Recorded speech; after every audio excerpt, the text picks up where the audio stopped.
Bonjour et bienvenue dans ce tuto dédié à PrestaShop.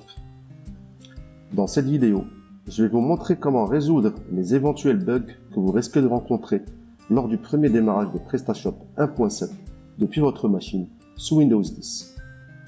Personnellement, j'ai rencontré plusieurs bugs lorsque j'ai démarré pour la première fois le back-office de ma boutique. Le premier bug était au niveau du coin gauche en haut de la page.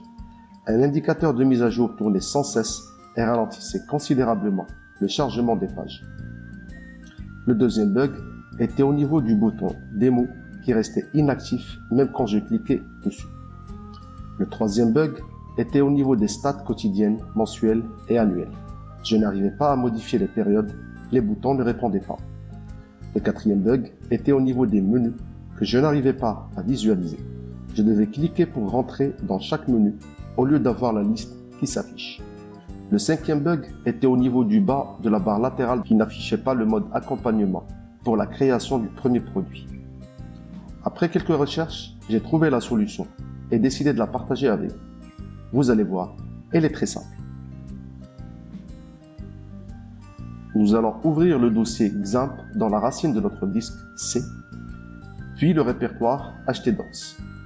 Ensuite, le répertoire PrestaShop, puis le dossier config et enfin le fichier defines.inc.php. Ensuite, nous allons modifier le paramétrage psModDev en remplaçant l'argument false par true. Nous enregistrons enfin le fichier et le fermons.